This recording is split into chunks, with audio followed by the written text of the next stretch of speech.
Hi అండి, నమస్తే. Welcome back to Sajida channel. నేను మీ సాజిదాని. ఇవాళ పాతకాలపు పచ్చడి అండి, చింతకాయ పచ్చడి. ఇది అమ్మమ్మల కాలం నాటిది, నానమ్మల కాలం నాటి పచ్చడి అండి. కానీ వాళ్ళు చేస్తే ఆ టేస్టే వేరుగా ఉంటుంది కదండి. మన అమ్మమ్మలు నానమ్మలు చేసే పచ్చళ్ళు, కారపొడులు అవి ఎంత టేస్టీగా ఉంటాయి కదండి. ఇప్పుడు నేను మా అమ్మమ్మ చూపించిన చింతకాయ పచ్చడి, పాత చింతకాయ పచ్చడి చేసి చూపిస్తున్నానండి. ఇప్పుడు మనం పచ్చడి ప్రిపరేషన్ ఏంటో చూద్దామా.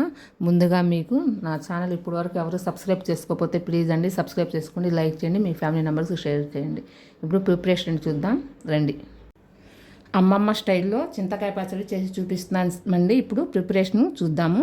పచ్చిమిరపకాయలు 10-15 వరకు తీసుకున్నానండి. చక్కగా శుభ్రంగా కడిగి ఈ విధంగా నేను కట్ చేసి పెట్టేశాను. 3 టేబుల్ స్పూన్ల చింతకాయ పచ్చడి అండి, పాతది, పోయిన సంవత్సరం చింతకాయ పచ్చడి అండి ఇది. 10-15 వరకు వెల్లుల్లి రెబ్బలు, కరివేపాకు 2 రెబ్బలు, జీలకర్ర 1 టేబుల్ స్పూను, 3 టమాటాలు, తాలింపు గింజలు, పచ్చెనపప్పు, మినప్పప్పు, జీలకర్ర, ఆవాలు తాలింపు కోసం ఇది పెట్టుకున్నానండి. ఇప్పుడు మనం ఒక మిక్సీ జార్ తీసుకొని మిక్సీ జార్లోకి మనం పచ్చిమిరపకాయలు అవి వేసుకుందాము.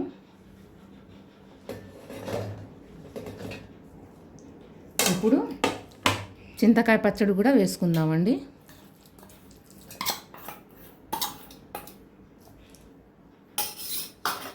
ఇప్పుడు 3 టమాటాలు కూడా వేసి కట్ చేసుకుని వేసుకుందాము. ఇప్పుడు వీటిని కూడా మనం వేసుకుందాము మిక్సీ జార్లో. టమాటాకి ఉన్నది ఇది తీసివేయాలండి. ఇది తీసివేస్తే చాలా మంచిది. ఇది తినకూడదు, చాలామంది తెలియదండి.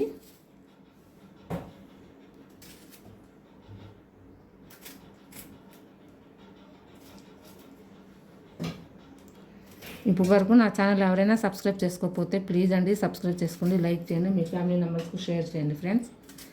కొత్త రెసిపీస్తో ముందుకు వస్తాను. ఈ పచ్చడికి, ఈ పాతకాలం నాటి పచ్చడికి, అమ్మమ్మలు నానమ్మలు చేసే నాటి చింతకాయ పచ్చడికి మీకు నచ్చినట్టయితే ప్లీజ్ ఒక లైక్ చేయండి. ఇందులోనే వెల్లుల్లి రెబ్బలు వేస్తున్నాను. ఎన్ని వేస్తున్నానంటే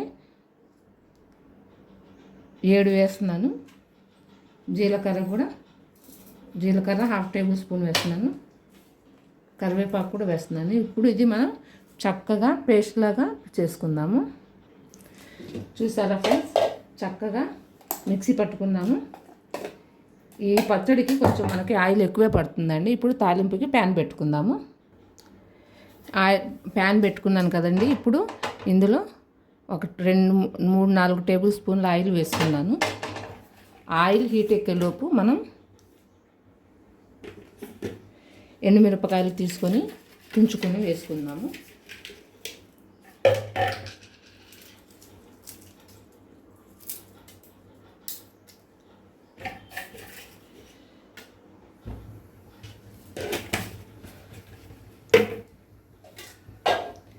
ఇప్పుడు మనం సన్నగా కట్ చేసిన ఉల్లిపాయలు కూడా వేసుకుందాము. ఇందులో కొంచెం వేస్తున్నానండి. మనం పచ్చడిలో ఇందాక వేసుకోవాల్సింది మర్చిపోయాను. పచ్చిగా అప్పుడు మనం ఒకసారి ఇట్లాగా ఉల్లిపాయలు కట్ చేసుకుని ఇందులో వేసుకుని ఒకసారి కలుపుకుంటే చాలా టేస్ట్ వస్తుంది. ఇప్పుడు ఇవి గోల్డెన్ కలర్లో వచ్చే వరకు ఫ్రై చేసుకుందాము. ఇప్పుడు ఇందులో తాలింపు గింజలు వేసుకుందామండి. అదేవిధంగా వెల్లుల్లిపాయలు ఉన్నాయి కదా, కొంచెం ఇందాక మనం తాలింపు కోసం తీసాం కదా, అవి కూడా వేస్తున్నాను. చూసారా, ఇప్పుడు మనం తాలింపు ఉల్లిపాయలు ఈ విధంగా ఫ్రై అయినాక మనం మిక్సీ పట్టుకున్న చింతకాయ పచ్చడి వేసేసుకుందామండి. ఎందుకంటే ఉల్లిపాయలు ఇంకొంచెం ఫ్రై అయినాయి అనుకోండి తర్వాత మాడినట్టు కనిపిస్తుంది. అందుకు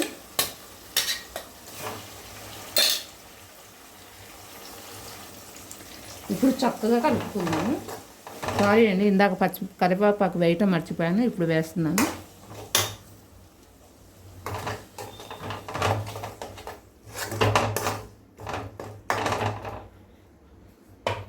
ఇప్పుడు ఇందులో చిటికెడు పసుపు వేసుకుందాము.